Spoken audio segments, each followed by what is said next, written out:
All right, we'll go ahead and get started. My name's Scott Warnell. I work for the Fletcher Group. I'll be your in-person moderator for today.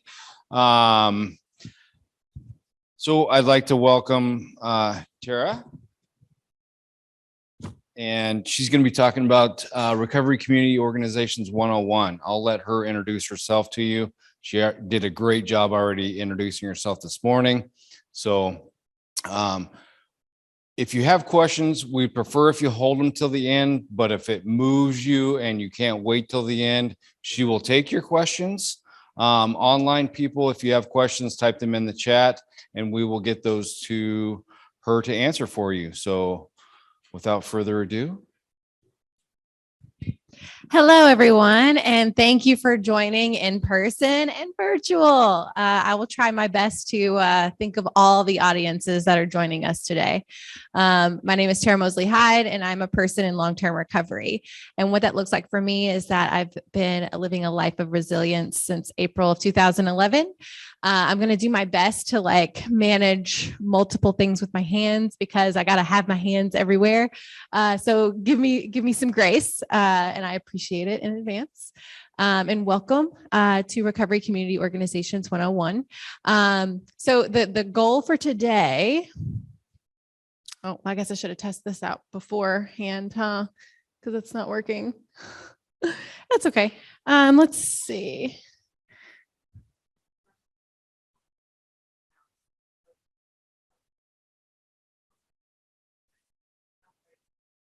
Oh, okay. Let me try thank you. Technical difficulties. And I'm going to go back to the camera. Hello. Okay. So learning what a recovery community organization is and what are the types of RCOs that support workforce and education development and how we can support them in your communities. So what's the point? Why are we having this conversation? Because we're wanting to create more opportunities for young people and people across our community for upward mobility and development, and to integrate services from structured treatment settings into the community. That's the goal. We want to give people the opportunity to continue on their life journey, whatever that may look like for them. And the more opportunities, services, resources that we can provide and offer to, folks that are in recovery, the higher the likelihood of success for those folks.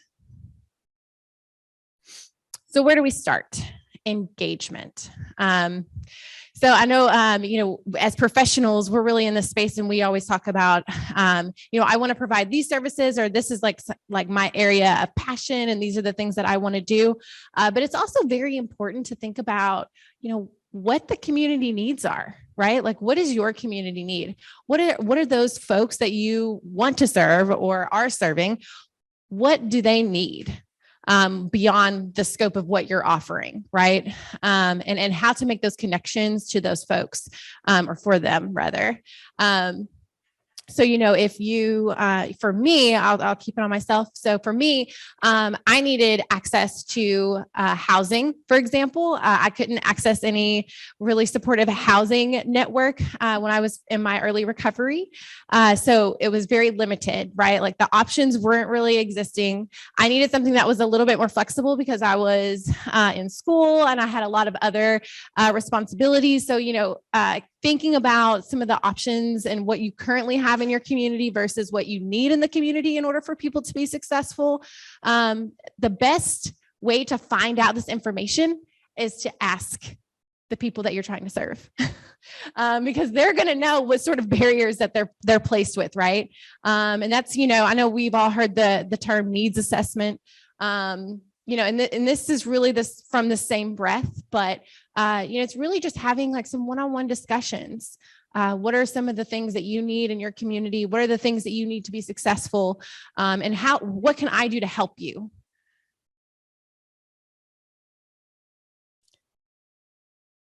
So an RCO, a recovery community organization, is it's It's a organization that offers peer support services, and that could look like in a very different depending on, how sort of structured that you want to be, whether it's recovery coaching one-on-one, or if it's a volunteer drop-in center sort of experience, and you just have resources available to people, whether that's like a computer lab, or you might have different trainings that operate within that organization, but it's providing resources for those people to access services, access upward mobility and skill development.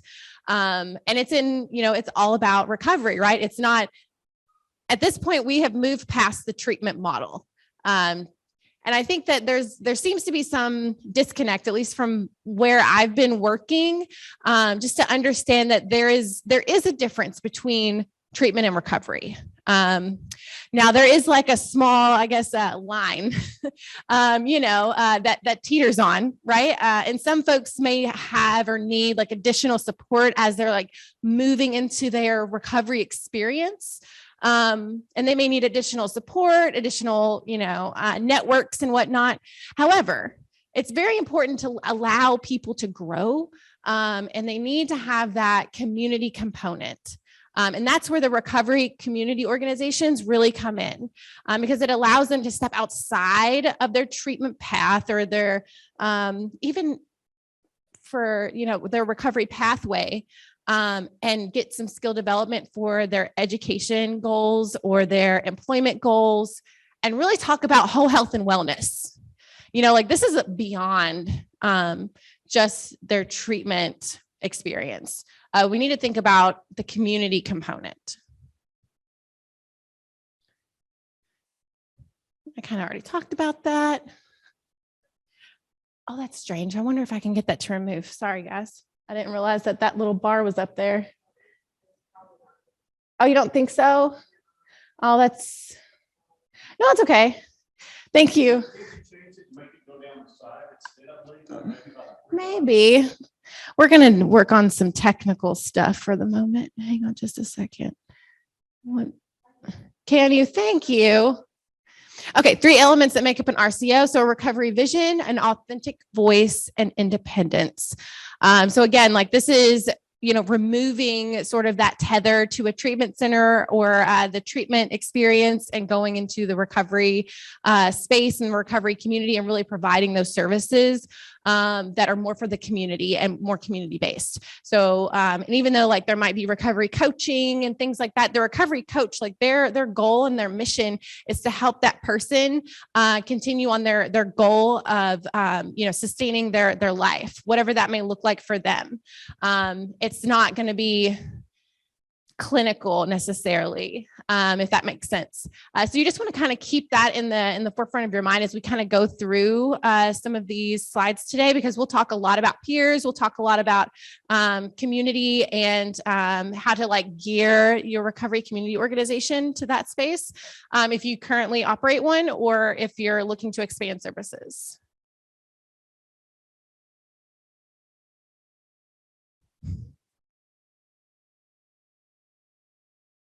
There we go. Peer support. All right. So there is a lot of different credentialing terminology for peer support, depending on where you are and what your state, requires for your credentials. And I think it's important to note that there's a lot of peer support that are not credentialed. There's your mutual support network. That's peer support. It just may not have a certification behind it. But there's also credentialed peer support providers that, are a Medicaid billable service or may not be. Recovery coaching is actually from a different lens, because you're doing more of coaching than peer support, right? So it's all just the relationship between those. But peer support is designed to help give a positive experience of empowerment, and to help drive, dig out what that individual may need in order to be successful, or to help them to kind of build their ideal landscape of what they want their life to look like. I know for me, and in my recovery, It took, kind of experiencing and failing before I really decided what path and what things that I wanted to do, for my, career journey, whatever. And if I didn't have like a network of people around me that I was able to experience those things with, I may not have been successful, right? Like it took a community to have that. And for me, my experience at, as a 23, 24-year-old was, having my YPR chapter, which we'll talk a little bit about, and they were like the people I called on when, I didn't do great on a test and how can I do better next time? Or, I was laid off from a job that I had, and I was, terrified because how do you deal with that? And, how am I going to pay my bills sort of thing? And if I didn't have somebody to call on and say, hey, like this just happened to me, I'm like in tears, like it was terrible. And I was like, it was bad. It was one of those ugly cries, and I was in that moment and I called them and they were like, just go out and go job hunting tomorrow. You had a job, you're already doing it. You're doing the thing. You have work experience. You got this. And it was just like, in that moment, I was like, okay, you're right. Like, that's what I'll do. So it was, it's just having that support mechanism is so important because they understood, right? And they had that experience to be able to share with me. And this is just kind of like a model of different things and different ways that peers can support other peers in the space. I do believe everybody will have access to this PowerPoint. Yeah. I won't go over into every single one. I think I talked a little bit about a few of these, but peers to use their lived experience to assist others based on mutuality. We'll keep going. So peer support is used in a variety of different spaces. I feel like now within the last, like 5 or 6 years, I've heard more and more about using peers in a lot of different places where, the hospitals, for example, I'm creeping back into frame, sorry. So in the hospital setting, for example, treatment, prevention, harm reduction, in a lot of different spaces that we haven't been in before. And I just think it's really, really beneficial because then you have like that lived experience that's there. It's, it's welcoming, not that it's not welcoming for, an ally to be there too. Right. But, it just kind of gives like a different opportunity for deeper discussion sometimes when there's somebody who has lived experience. And, it's important to note too, that just because a peer support person has lived experience doesn't mean that like a person who is an ally can't support like the family or the community unit that's around that person who is seeking services, right? Those voices matter too. So, and I talk a lot about youth and young adults and young people because I saw a real need, a lot of need for services and resources because I was that person. I know some of you guys may have been in the session this morning, but I came into recovery at 23 and I was probably at the age of like 10. Emotionally and mentally in a lot of cases. So I needed a lot of support, a lot of assistance, a lot of just like skill development because I didn't like grow up, right? Like I didn't have the same experience that all of my high school friends and people did when they left high school, went out and got jobs and did the thing. That was not my experience at all. So like when it came to like how to apply for an apartment, didn't know how to do it. Balancing checkbooks, didn't know how to do it. Applying for a job that didn't require just an application, like I had to have a resume, didn't know how to do it. So all of these things that like everybody else that was my age knew how to do, I didn't know how to do it.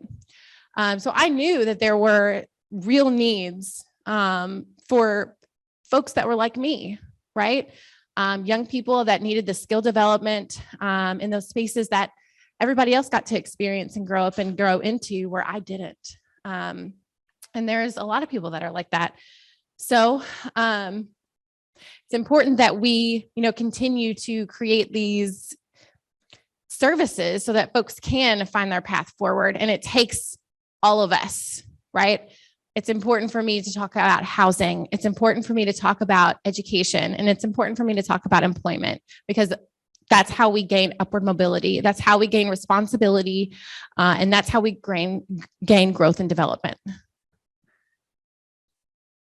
Alternative peer groups. So this is a different type of model.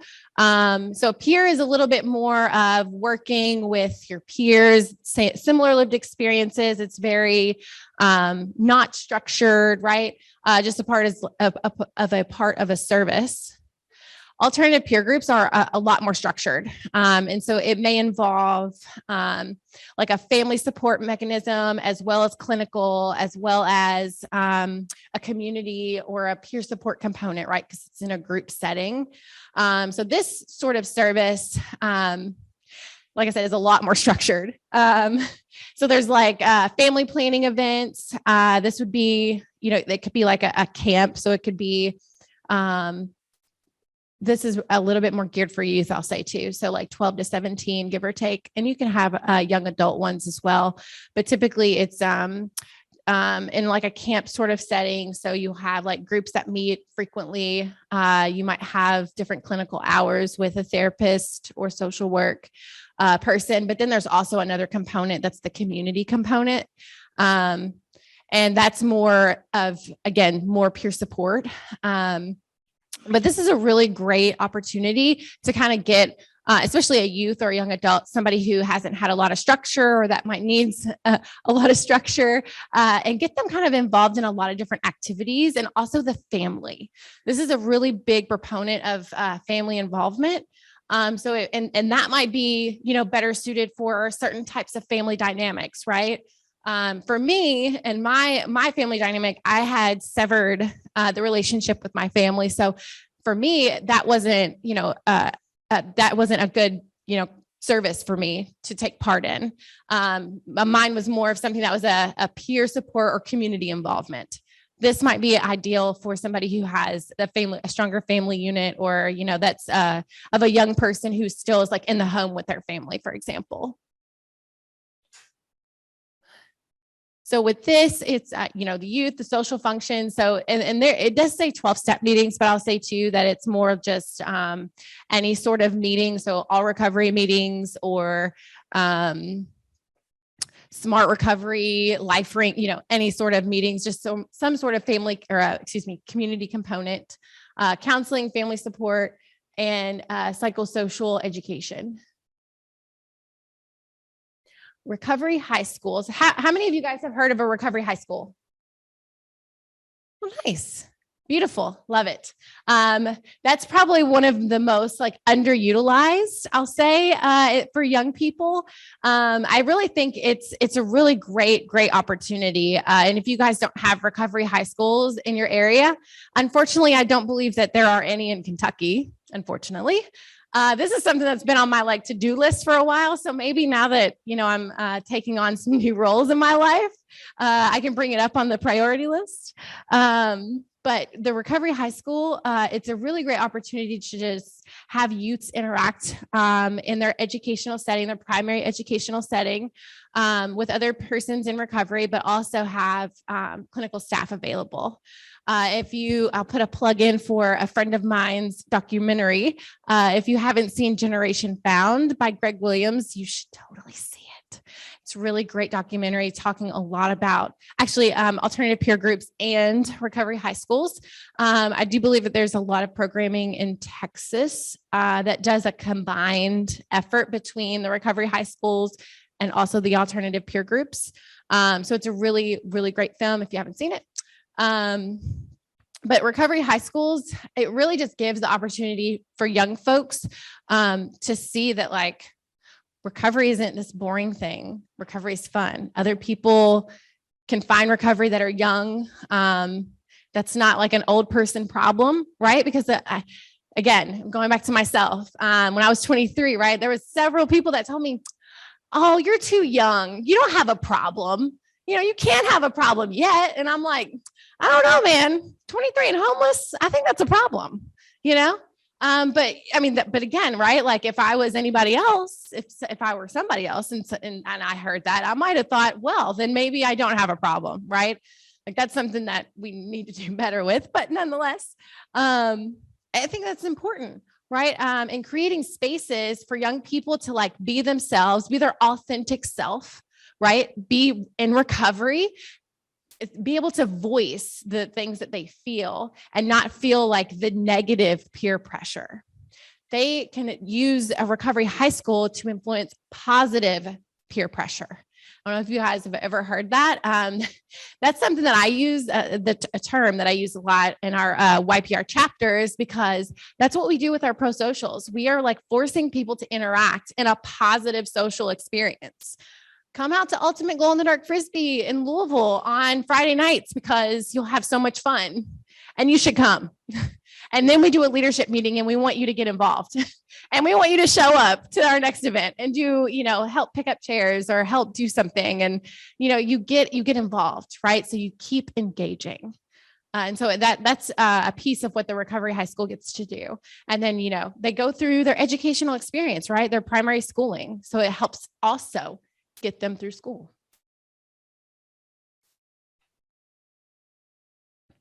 I think I already talked about that, so I'll keep rolling. Young people in recovery. So I talked a little bit about this too. Young People in Recovery, we are a national organization, and we provide peer support services and create new resources and networks in the community.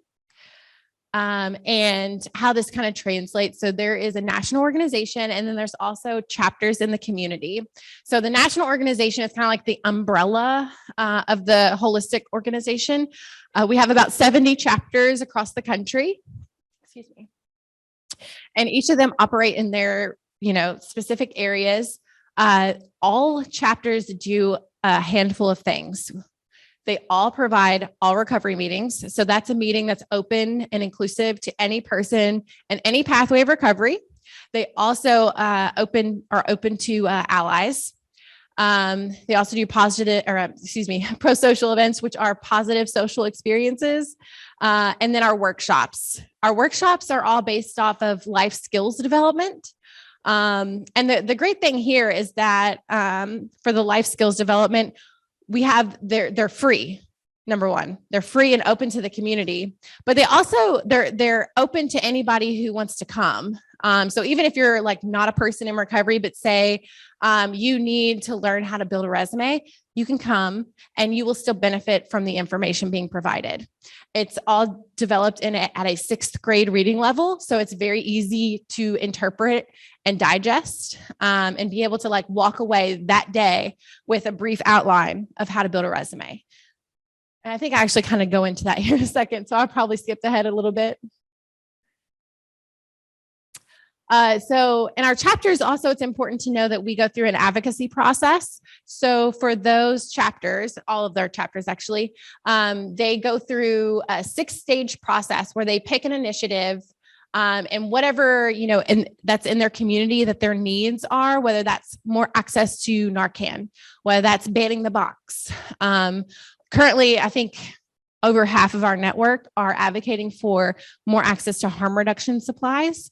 Whether that's Narcan, fentanyl test strips, access to syringes and or other safe use supplies, or even safe consumption sites. All of those things, they get to create an advocacy campaign where they advocate for those things. And we teach them how to do that and really activate the community. So we do a lot of community organizing.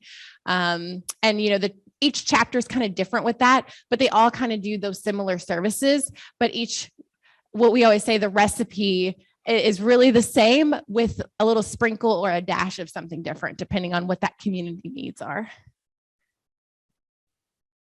And this is just a snapshot of some data. I really like data. So just kind of gives you an overview of what we've been working on over the last year. I do believe this is up until April 18th, because that's when the PowerPoint was due. So what you'll see is 1,500 total events for the year. That's within the last 12 months, in-person events and virtual events. And what's really great is that this data goes back to 2018. And you can just see we just continue to grow and to grow and to grow. And this just kind of gives you a picture of what, since our inception, where we've been. You'll see some of our numbers are much larger, like in Kentucky. Whoop, whoop. We have about 14 chapters in that state. That's why. There's a lot. We have 12 program chapters, and I'll talk about programs in just a second. But we have 12 program chapters, and then we have, I think, 3 or 4 that are volunteers. And then we have California. That's also another larger where we have more chapters. I think we have about 12 there also. We just got some really great opportunities in Maine. Massachusetts. Maine has been going for a long time. They're actually a volunteer network. But as you can see, we're in a lot of different places, but in the gray areas, that is where we have what we call the YPR deserts. So that's where there are no YPR chapters. And we want to cultivate new partnerships and new chapters in those areas. So if you are in those areas, or if you know some folk, please let me know. Would love to talk to you because we definitely want to be able to offer services. And I should say this too, YPR chapters are free. Free. Very important. Free. I'll say it again. It takes nothing to start a YPR chapter except to apply. But I'll tell you this part is that what isn't free is the volunteers' time to do the activities. So it takes, again, going back to one of the first PowerPoints, it takes a village. We ask that we have at minimum 3 people to volunteer with you if you choose to be a volunteer. We also work with a lot of states, like Kentucky, for example, that are grant funded. So we have some grant funded chapters where we have paid staff who do a lot more than just what's required or what's asked for a YPR chapter. Nonetheless, you're going to be providing the same services, just maybe a little bit more, more stuff.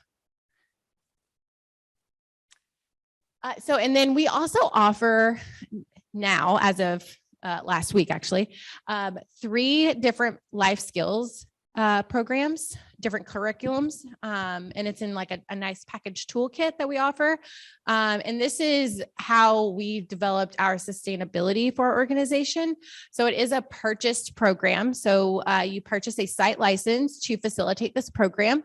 We have several different levels, several different packages, trying to cater to the needs of, whoever is purchasing. So it could be a treatment center, it could be RCO, it could be whoever. We have 3 different ones. So let me just start there. First one is My Recovery is Epic. That's more geared for a treatment center or a recovery community organization or drop-in, anything like that. And then we have the Phoenix program, which is more for the persons who have experienced in the criminal justice system. So like drug courts, recovery courts. I'm not a fan of the drug court term, but that's what they're called. So treatment courts, or, probation and parole settings, et cetera. And then we have our newest program, that is geared for 14 to 17-year-olds. Very excited. And it's called My Future is Epic. And this is actually a prevention / recovery support and life skills curricula. And this is actually from the lens of development for life skills of somebody who may have experienced misuse. So maybe they don't identify as being in recovery. So they're not getting like this, you're in recovery and this is what you need to do sort of thing, but rather, okay, well, let's talk about how we can better support you in your education while you go through high school. Let's talk about how we can work better with your family while you're going through your experience of X. And let's talk about messaging, right? Like, how do we empower you to talk about the things that you need, right? So important for youth. So excited.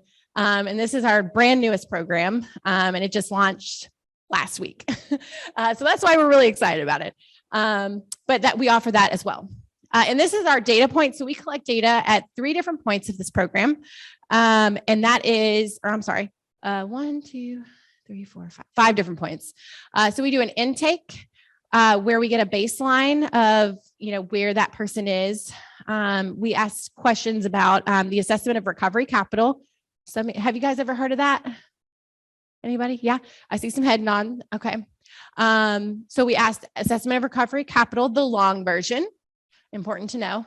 And then we also ask questions that are based on different pillars, which are the different components here. So education, housing, financial growth, employment growth, recovery dedication, things like that.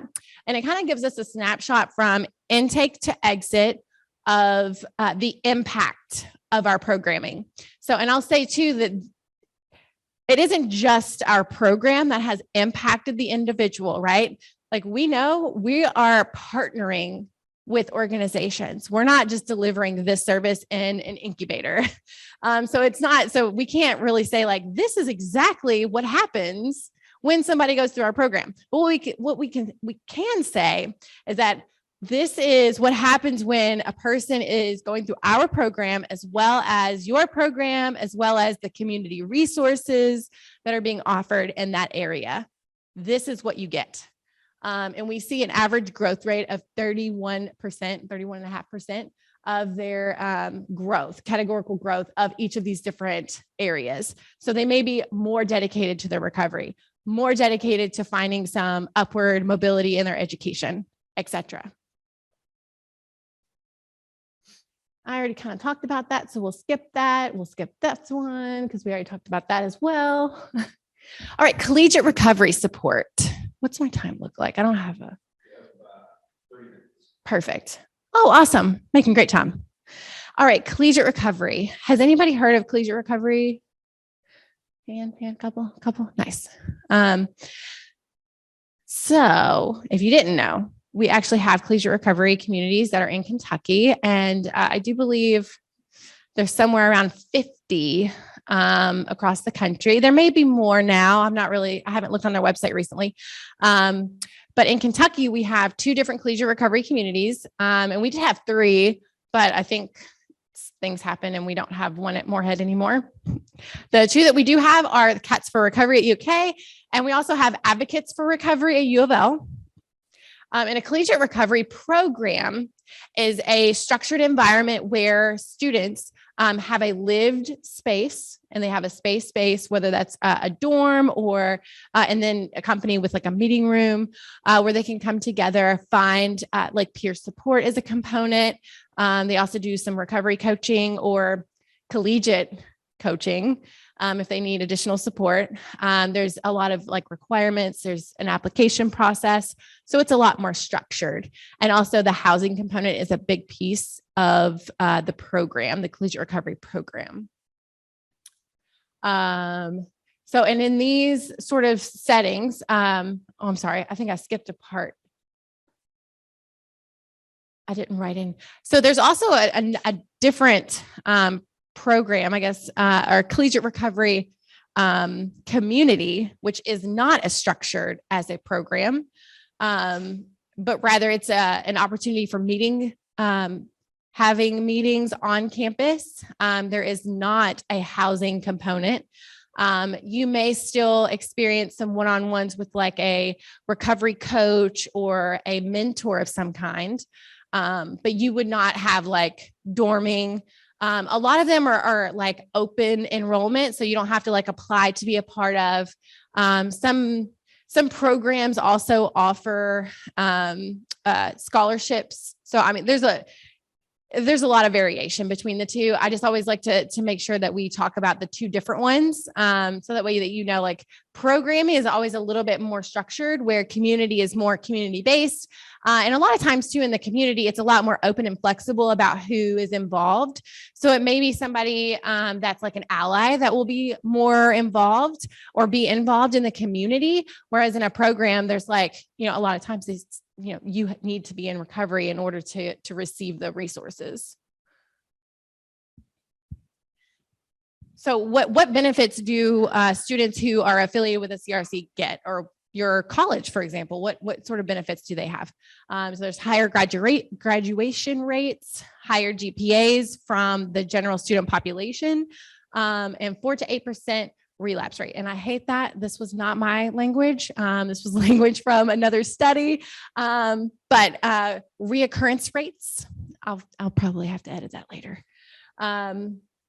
But the student involvement on campus is a lot different when you have some sort of resource like this, especially when you offer resources for connection for this population. People are going to be more involved in other student activities, and that's what we've seen. And I just talked about that. See, I knew I put that note in there. All right, recovery community centers. And I hope that there's some folks here. Anybody here from a recovery community center? Hey, I hope there's some folks online. I think I keep talking to the audience. So great. All right. So recovery community centers are a resource for education information. And a lot of this you'll probably see is very similar to the information from the RCO, right? Because they kind of go hand in hand. It's a community-based organization. They're going to be a lot different though, right, too? So I just put up a couple of examples. CCAR, they do a lot more of training and growth and development, like in employment, recovery coach trainings and things like that. And the Louisville Recovery Community Connection in Louisville, for example, they do a lot more of peer support and activity-based engagement. So they'll have events where folks can come in and make cards for people who, maybe in prison, or they'll do drives for supplies for the people experiencing homelessness, or they might have yoga in their main living room space.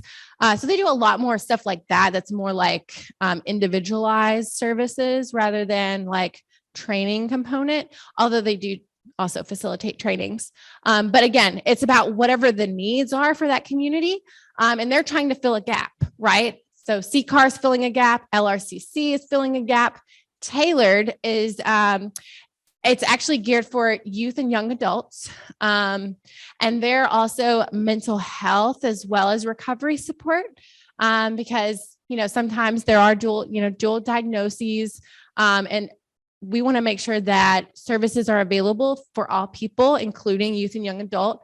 So they are geared more for individualized services, very similar to the LRCC, but for youth and young adult, with the understanding that folks are maybe experiencing additional barriers and challenges. So, and this is just a plug for them, really. Tailored drop-in centers. I don't think that we talk a lot about them in Kentucky a lot. So I always try to talk more about them and about what's available for our youth and young adult, again, because I talk a lot about youth and young adults. Check your communities and see if there's anything like this available. Again, this is for folks that are 14, I do believe, to like 25. I mean, folks can utilize this even after quote unquote aging out. But it's available for them for anybody who has experience with mental health concerns and that's needing recovery support.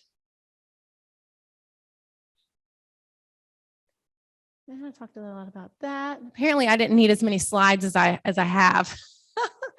All right, the recovery continuum.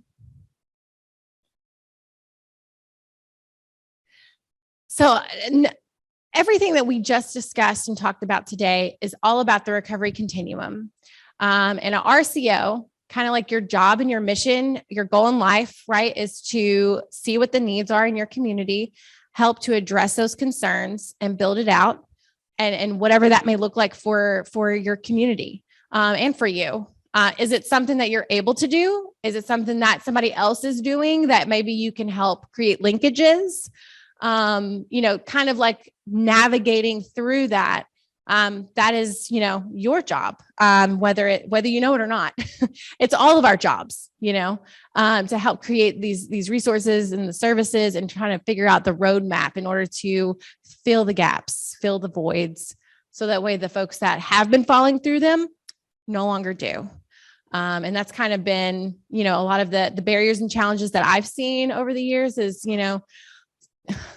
we don't know until somebody falls, so we can try to do that and negate that by asking and engaging people and getting them involved in the process, right? Because then it also gives them like a leadership opportunity of growth and development. And something that I know some folks have done before is like getting a participant involved in like a planning process of an event or a strategy for a new resource or new thing that you're doing at your centers, and say, okay, well, these are your needs. Like, let's talk about how you can engage and help us to build this out. And that's retention, because you keep them coming back. And I know that's something that we all want to do. So these are just some different things that you should think about. I don't want to tell you what to do, although I tend to do that with people. So alternative peer groups, just kind of how they all fit in the umbrella, and how everything kind of looks from that community component, right? So supporting community agencies and organizations, kind of the holistic theme, right? And then the recovery schools, it's a little bit more structured, but you still have a lot of flexibility, right? Because it's school, you're only there for a little bit, whether that's collegiate recovery, high schools, et cetera. And then you have alternative peer groups, which are super structured and very clinical in a lot of settings. Again, the continuum of care. And so I just felt like this was a nice picture because we all, everybody could benefit in different spaces, depending on where they are in life, right? Like I obviously don't need a recovery high school because I'm, in my 30s. However, like I still go to YPR chapter events and still utilize that network and support.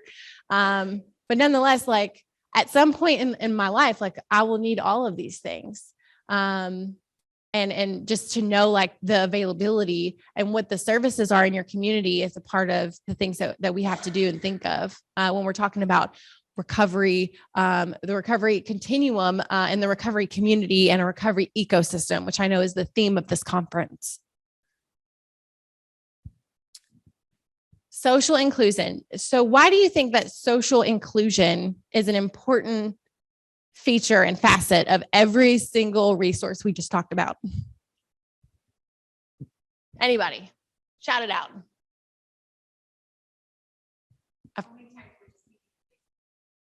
Yes. So many times we're seeking a place to belong. Perfect. Community. Finding your tribe. And that's where I found, my tribe, right, was in my my YPR chapter and in that experience for me. Finding the people that are on the same goal and trajectory that I was and am was so important and crucial for me on my journey, right? Because even though like now we all have kind of evolved into, our own different lives, we stay connected, some of us not so much. However, I get to see and watch those people like grow on social media pages and whatnot. But every time that, we do run into each other, we're like, yeah, we went to that bonfire together, right? Or yeah, we were at that festival, right? Or, it's a really, you get that togetherness, and you have that community. And that's why it's so important.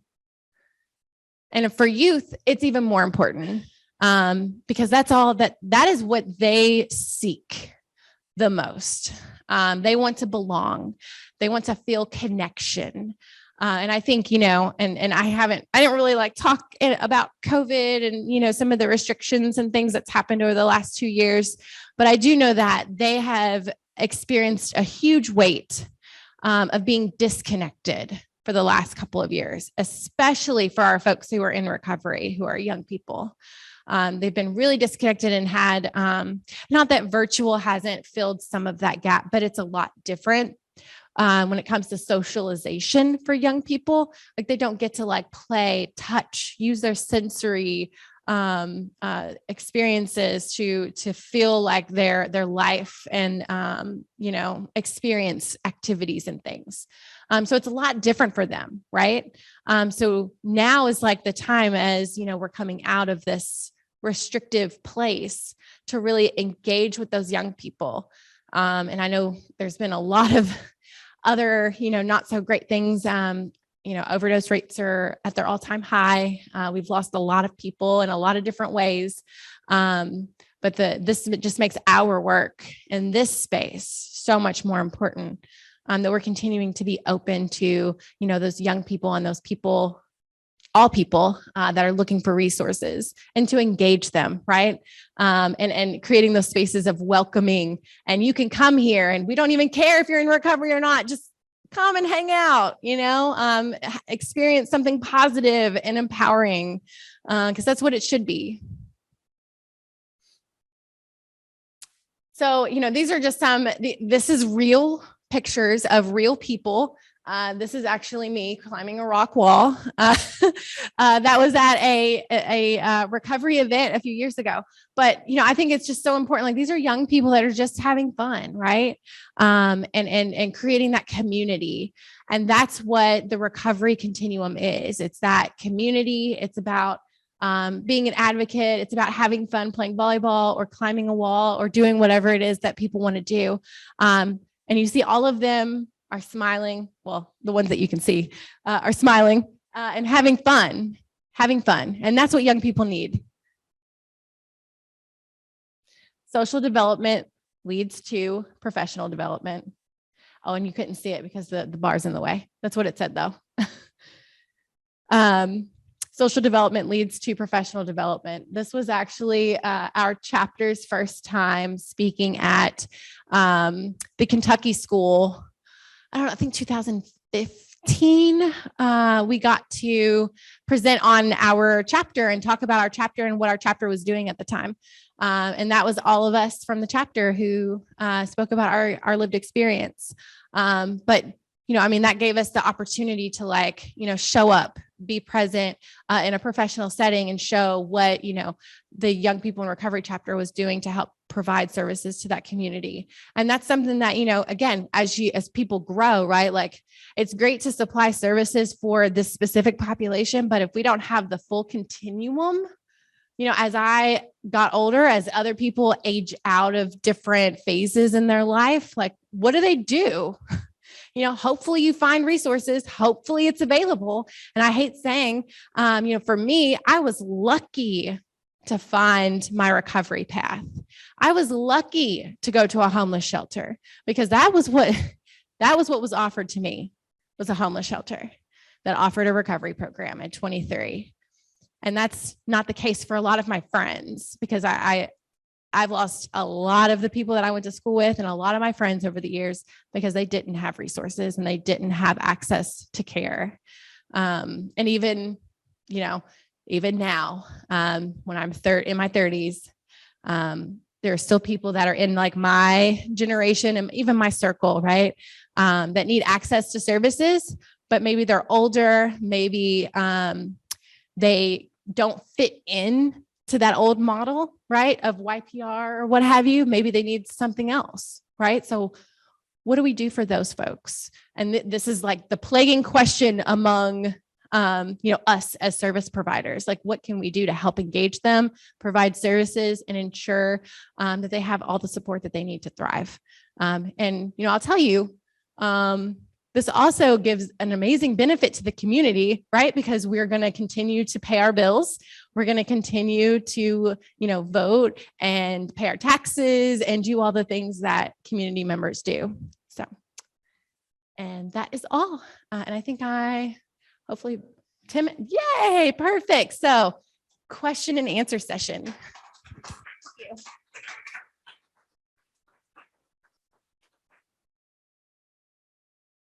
Sure. Yeah.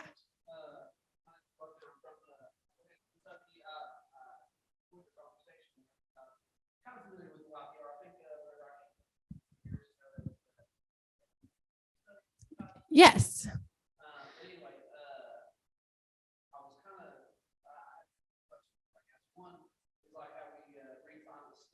Mhm.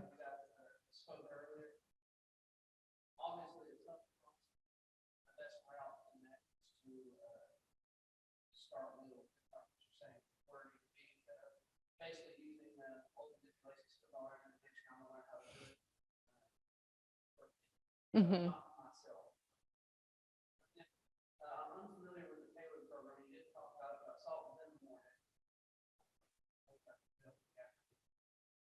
Yeah, absolutely. So, and just for the folks online, asking about the Taylor program and its availability in Moorhead, there are several different centers, and we can absolutely talk more. And I know that some places, obviously, this is with the caveat of whether or not they're still operating due to, the last couple of years and what that life has been like. And YPR chapters are definitely available in Moorhead and still active in Moorhead. And we have worked with a treatment provider in that area, Edgewater Recovery.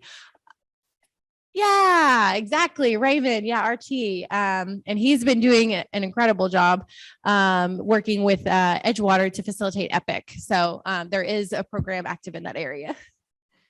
Perfect. Thank you. Any other questions from the in-person audience? Yes.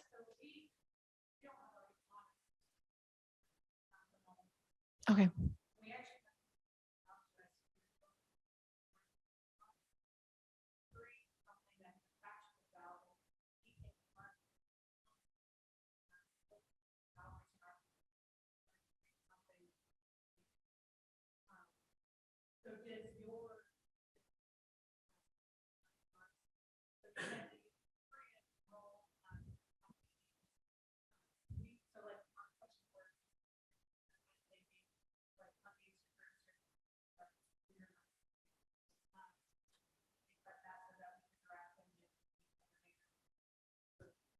Oh, absolutely. So she is about YPR chapters potentially, or YPR connection in Illinois. And so the first thing that you could direct them to do is to go to our website, youngpeopleinrecovery.org. And that's actually where you could apply to become a chapter as a volunteer, or even, just shooting an email to any of the executives. So I'm currently the vice president of programs at Young People in Recovery. And I would be happy to answer any questions. We also have, our programming that we discussed earlier, the My Future is Epic. That would be something that kind of falls into that like high school age range. And we're actually currently in talks with some folks in Massachusetts about implementing that program in some high schools, because they actually do have recovery high schools in Massachusetts. There's like 12 or 13 of them. There's a bunch. They're just like way ahead of us in Kentucky. But so even having that conversation and kind of seeing what we can do to help support something that Young People in Recovery specifically, like if you're looking for our programs, I mean, yes, it is a paid for service, but we really like try to partner with organizations to either like identify grant opportunities or, whatever that we can do to just help support and drive the ability for you to implement the program.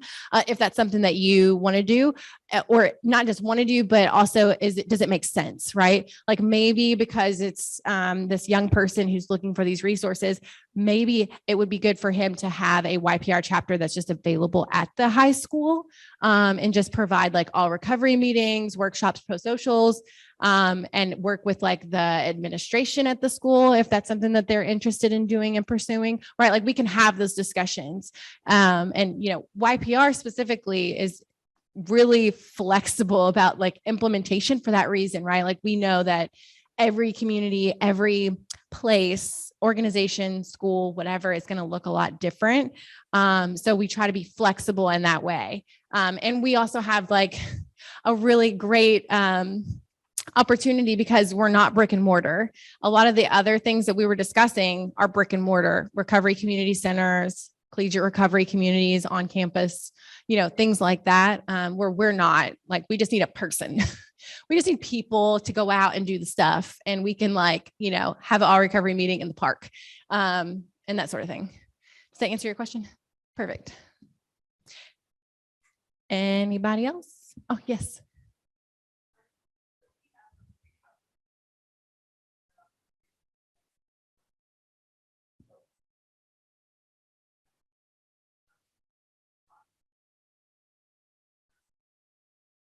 Nice.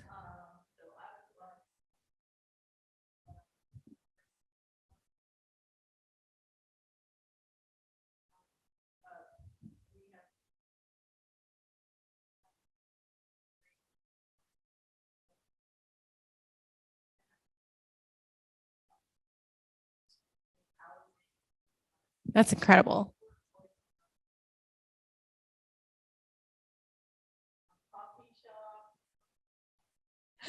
That's awesome.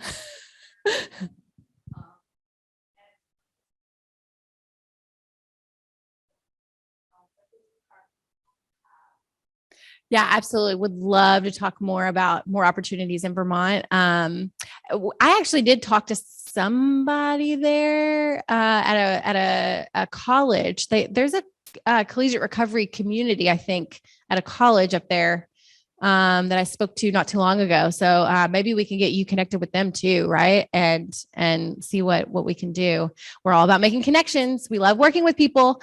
Something that I always like to say is that we like to play in the sandbox with others, right? Because we are in this together, y'all. We need you. I need you. So get at me. And I think maybe you had a question also.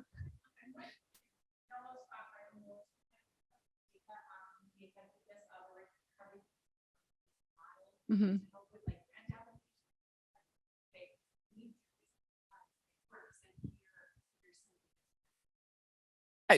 I'm sorry. I think I missed the first part of your. Okay. So data for the recovery community service model. Are you familiar with the assessment of recovery capital? Okay, so that's definitely something that I would look into. So there's a long version that has like 50 questions. I don't recommend that if you're using it in a community component, right? So if it's something that's like loosey goosey, not really structured, there is the bar 10. So it's the same thing. It's the assessment of recovery capital, but with 10 questions. Again, it's impact data. So it's get a baseline, and then after the thing happens, you get an exit. And they also have another one that's kind of in the same category as the assessment of recovery capital, but it's like, how are you doing? So every time that you interact with a person, you would like do a 5-point Likert scale survey of how am I doing with this? How am I doing with that? Am I confident in this? Right. And that's how you can, it doesn't, again, right? Like this is all about a community lens, right? Because it's really hard to determine if you are the one making that impact or if it's like from all of the services that person is receiving is making the impact. So, because it's not in an incubator. You're not like in a clean room by yourself, only receiving the service. You can't watch TV, right? So all of those sort of components play a part in that too. So I would definitely look into those. And then I know that there are some organizations. One comes to mind in particular. There's one at Faces and Voices that do, I can't remember the name of it. They have a data tool. I can't remember the name of it. Mike, do you know the name of it? Okay. Sorry. Okay. You think so? There's another one that's called Recovery Link. And that's a place based out of Philly. We used our own service because we kind of adapted our own from the data that you saw earlier, which is the assessment of recovery capital tool, but we crafted it to our needs for our programming. You think of it? No. Okay, so Faces and Voices also has another one. I just can't think of the name of it. And please, Pam, forgive me. Okay. Anything else? Any other questions from in-person folks? One in the back.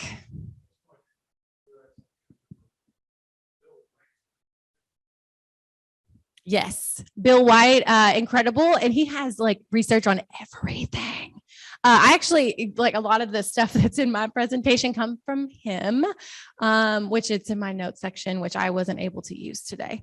But Yes, William White is brilliant researcher, and he has all of his research actually on a website that he likes to keep open for anybody to use. So that's definitely a good resource for you to look up. Thank you for that. Do we want to address online questions or time? Oh, okay, sorry. We're at time. Thank you, Tara. That was amazing. Can we give her a hand?